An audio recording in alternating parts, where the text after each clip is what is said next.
preparatory card, and it prepares us in a steady way to the card the Sun. This is a problem of many psychics here. Many powers there may really trick you. We cannot drive the car even. You have to pass the eye test when you drive. You just need to see everything correctly, and then you can use it to transform yourself. I use my intuition to find my way, and I use imagination to construct maybe some details. You step out of the way of your limited understanding of the world, and you connect to something bigger than you. That's the life of devotion. I allow only what I allow, and nothing can penetrate me without my allowance for that. There will be some kind of shift in you. How can we move in a mature way from the card the Moon to the Sun and establish that objectivity of our vision? This is a preparatory card, and it prepares us in a steady way to the card the Sun, because in the light we see clearly. Is that so? Now, if we don't pass the test of this card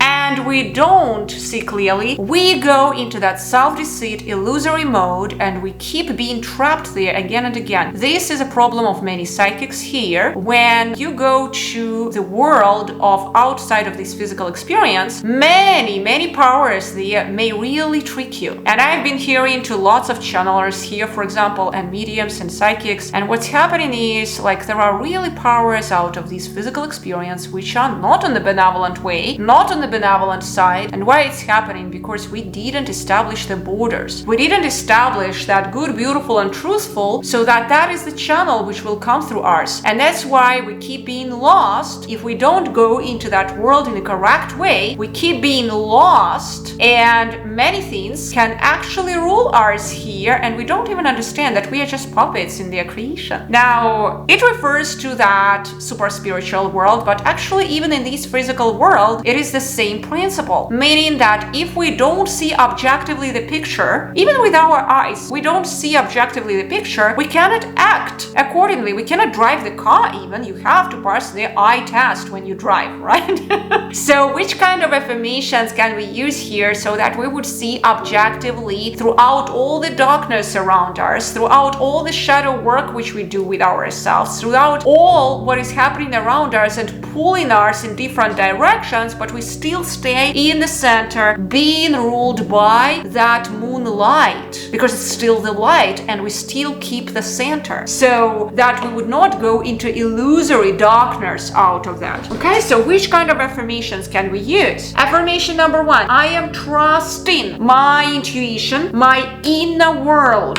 I am not just pulled by outside experiences, but I'm trusting that inner wisdom, my intuition. Now, it is really interesting when we look at tarot and its connection to astrology, because the card the Moon, it is having that zodiac affinity with the Pisces. It's the collective subconsciousness, while the individual subconsciousness, the individual intuition, is presented in the High Priestess, right? And it is ruled by the Moon. So this is really interesting interaction in between the astrology and tarot, but it's the topic of different videos, and I will touch it lately. There is a whole system around it. In order to understand it, you just need to see everything correctly, and then you can use it to transform yourself. Now, everything here, if brought to your clarity, is seen correctly. But to bring it to your clarity level, what do you need to do? You need to affirm everything within you in the correct way, and you need to put that affirmation, that set of affirmations, so that it would bring you ultimately to that equanimity and to that clarity. So I am trusting my inner intuition. I am trusting my inner wisdom. I can distinguish my intuition from my imagination. It's two different things. Imagination is a product of the mind. Intuition, we are connected to our higher self.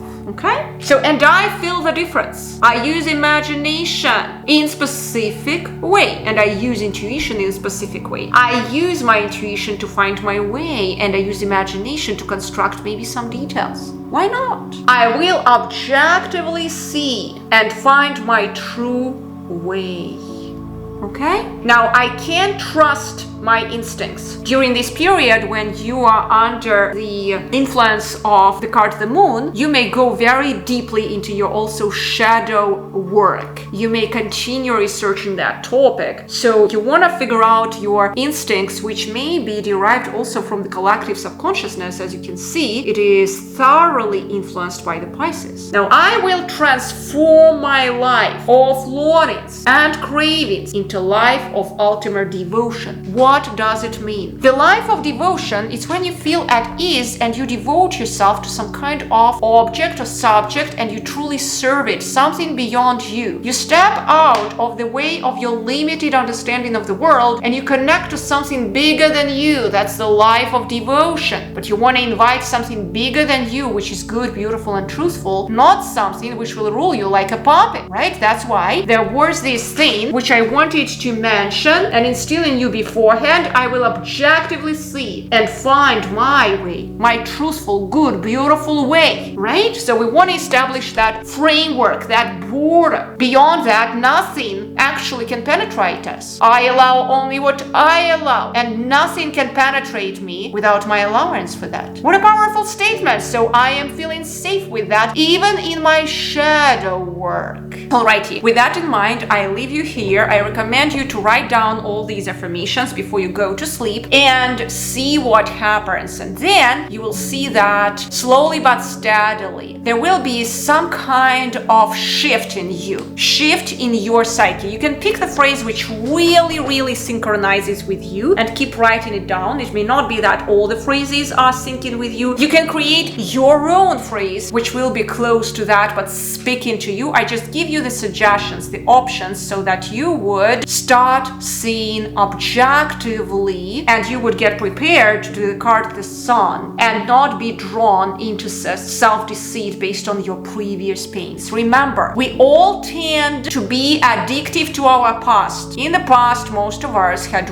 really so-called painful experiences, or it may be exciting experiences, but we don't want to relive them again and again. We want fresh experiences. No matter which kind of experiences were in the past, most of us had the nasty experiences. We keep reliving them again and again and again. There is a powerful movie, Reminiscence, with Hugh Jackman. I really highly recommend you watching it. He said the powerful phrase. He presented past as water. He said, like, we are being addicted to our past, and there is nothing more powerful than the addiction to the past. That was so powerful when I watched it. He kept reliving there as a hero the past with his lady again and again and again and again. And there was a moment when she knocked, the real she knocked in his door, but he was working with his machine of the past, reliving the past with her through that machine, and he missed the knocking in the door, the real lifetime fresh new experience. And that's how he lost her. So reliving the past experiences, even if they were so addictive and exciting, or they were nasty experiences, they withdraws us from the fresh new to come. We start aging, we stop noticing life again, and that's what will never ever bring the Sun into our life, all right? Or we'll start going there with a very immature perception. So we want to come and approach this card with the evolutionary aspect, with the maturity in our soul. And in order to do it, we have to establish the code of objective seeing and being led by that inner light of higher self within us.